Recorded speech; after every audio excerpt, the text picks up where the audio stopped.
Halo teman-teman, pernahkah kalian mendengar istilah food waste? Food waste adalah makanan siap konsumsi yang dibuang dengan alasan tertentu dan pada akhirnya menumpuk di TPA.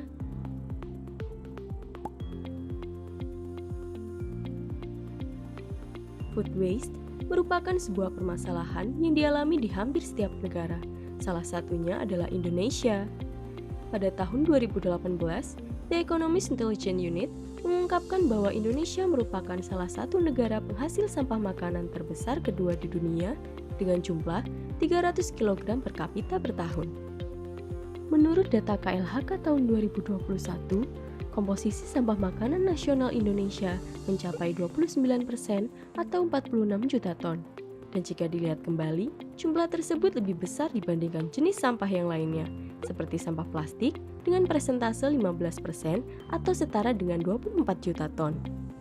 Secara umum, food waste terjadi pada tingkat distribusi hingga konsumsi. Ada banyak faktor yang menyebabkan terjadinya food waste. Yang pertama, adanya standar penampilan tertentu yang diterapkan di supermarket atau retail. Contohnya, seperti bahan makanan yang diseleksi berdasarkan kualitas dan bentuk.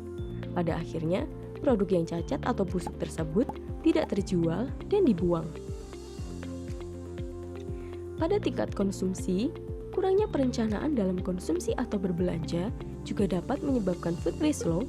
Seringkali, kita membeli makanan atau bahan makanan secara berlebihan tanpa berpikir panjang. Selain itu, kebiasaan kita seperti makan tidak pada porsinya dan tidak menghabiskan makanan yang kita konsumsi juga turut menyumbangkan sampah makanan. Faktor yang lainnya dapat disebabkan karena tidak menyimpan bahan makanan dengan baik dan benar, sehingga mempercepat pembusukan. Lalu, kenapa kita harus berupaya untuk mengurangi sampah makanan?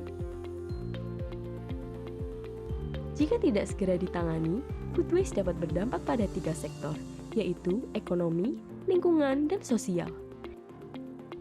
Ketika kita membuang makanan, berarti kita juga membuang uang yang kita gunakan untuk membeli makanan tersebut.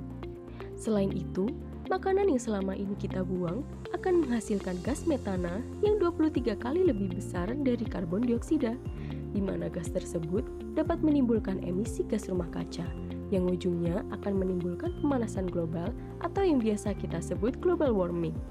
Tahukah kamu, masih banyak orang di luar sana yang mengalami kelaparan. Padahal, kita dapat memberi makan banyak sekali orang dengan makanan layak yang biasanya malah kita buang. Lalu, apa yang bisa kita lakukan untuk mengurangi sampah makanan? Hal sederhana yang bisa kita lakukan adalah mulai dari membuat perencanaan konsumsi harian.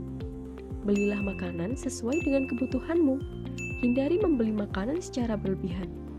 Biasakan makan sesuai dengan porsimu dan usahakan jangan menyisakan makanan. Simpanlah makananmu dengan benar agar mengurangi terjadinya pembusukan. Jika kamu memiliki makanan lebih yang masih layak makan, kamu bisa mendonasikannya kepada yang lebih membutuhkan. Lalu jika terdapat sisa makanan yang tidak layak konsumsi, kamu dapat menjadikannya kompos dengan metode biopori. Nah teman-teman, kamu pasti sudah tahu bukan betapa bahayanya food waste? Untuk itu, kita harus bersama-sama menjaga bumi ini. Dengan kita peduli terhadap sampah makanan, akan membuat kehidupan kita jadi lebih baik di masa depan.